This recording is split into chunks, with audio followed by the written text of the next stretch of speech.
ओम नमः शिवाय। प्रभु भक्तों, मैं आप सबकी बहुत आभारी हूँ कि आप शिव महापुराण की कथा सुन रहे हैं। बहुत ही परम पवित्र ये कथा है, आप ध्यान से सुने। अब 28वां अध्याय आपको सुनाने जा रही हूँ, आप प्रेम से सुने।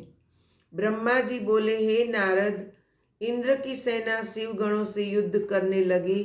उस युद्ध में असी, शूल, तोमर, बाण, पटीस आदि शंख अस्त्र शस्त्रों का प्रयोग होने लगा। भेरी, शंख, मृदंग, ढप, दुदुम्बी, पट, निशान तथा डिमडिम आदि प्रसिद्ध रणवाद्यों की ध्वनि चारों ओर गूंजने लगी। सभी योद्धा उस युद्ध में अपनी वीरता का अधिकाधिक प्रदर्शन करने लगे। जिस समय शिवगणों ने अपनी परम वीरता को प्रकट किया, उस समय इंद्र की सेना को पराजित होते हुए देखकर भृगु ऋषि ने उच्चाटन मंत्र का जप करके वीरभद्र की सेना को अशक्त बना दिया। तब इंद्र की सेना ने उन्हें अत्यंत दुखी करके सहस्त्रों योद्धाओं को जान से मार डाला। उस अयाचित विपत्ति को देखकर शिव के गण भयभीत होकर भागने लगे और इंद्र की सेना विजयी हुई।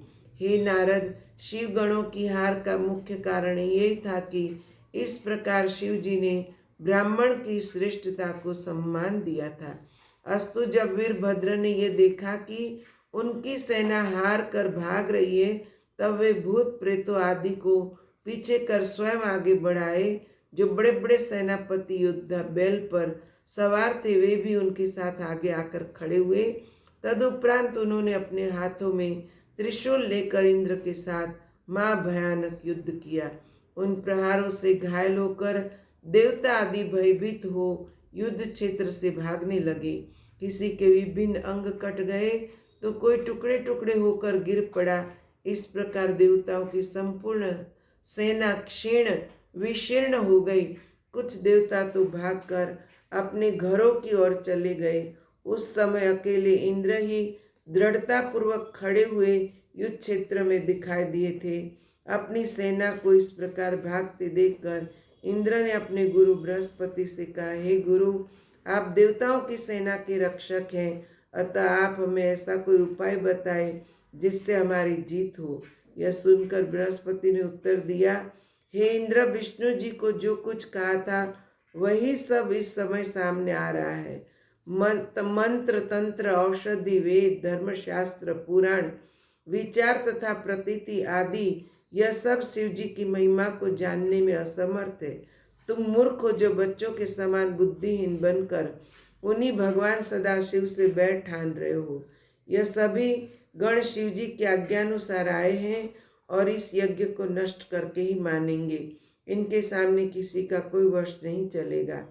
हे नारद, बृहस्पति जी के मुंह से ये वचन सुनकर इंद्र के सहित सभी देवताओं को बड़ी चिंता हुई। उसी समय वीरभद्र ने उन सब को संबोधित करके कहा, हे देवताओं, तुम्हारी सभी बातें बच्चों के समान बुद्धिहीनता की सूचक एवं व्यर्थ की सी है।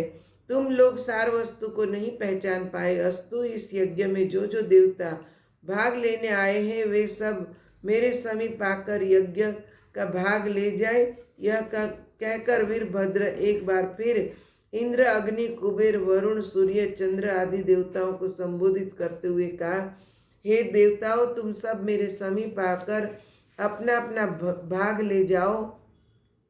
मैं तुम्हें सुख पहुंचाकर ऐसा प्रसन्न करूंगा कि तुम्हें सदैव के लिए भगवान सदाशिव की महिमा का ज्ञान प्राप्त हो जाएगा। इतना कहकर वीरभद्र अत्यंत क्रोध होकर बाण वर्षा करने लगे। उनके तीक्ष्ण बाणों के प्रहार ने इंद्र के शरीर को घायल कर दिया। जब उन्होंने यह अनुभव किया कि वीरभद्र पर वे किसी प्रकार का विजय प्राप्त नहीं कर सकते, तो सब देवताओं के साथ भाग खड़े हुए। हे नारद, यह दृश्य देखकर सब ऋषि मुनि अत्यंत भयभीत हो विष्णु जी की शरण में गए और उन्हें प्रणाम करके इस प्रकार कहने लगे, हे प्रभु, हम आपकी शरण में आए हैं। अस्तु, आप दयालु होकर हमारी रक्षा करें। उन ऋषि मुनियों की प्रार्थना को सुनकर श्री विष्णु जी भी अपने अस्त्र शस्त्र लेकर युद्ध करने की इच्छा से वीरभद्र के सम्मुख जा खड़े हुए। जब वीरभद्र ने अपने सामने खड़े हुए विष्णु जी को देखा तो उन्हें पुकारते हुए इस प्रकार कहा, हे विष्णु, तुम यहाँ किस लिए आए हो? तुम दक्ष के रक्षक बनकर अपने तेज तथा प्रकाश को नष्ट कर देने पर क्यों तुले हुए हो?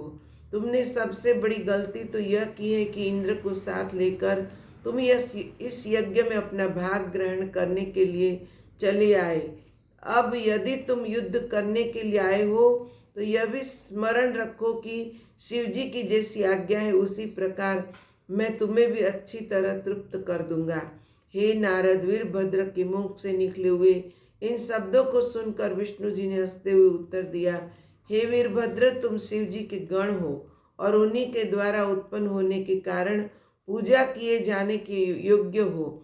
मैं शिव जी को त्याग कर दक्ष की रक्षा के निमित्त यहाँ जिस लिए आया हूँ वह वृतांत तुम्हें कहता हूँ। दक्ष मेरे परम भक्त हैं और उन्होंने मेरी बड़ी सेवा की है।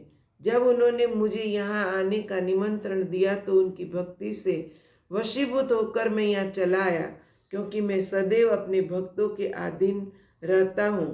अब मैं तुम्हें अपनी शक्ति द्वारा उस स्थान से हटाने का प्रयत्न करता हूँ, इसलिए तुम्हें भी उचित है कि तुम जिस कार्य के लिए यहाँ आए हो उसको संपन्न करो। जब तक तुम मुझे पराजित नहीं कर देते तब तक यज्ञ के समीप नहीं पहुँच पाओगे।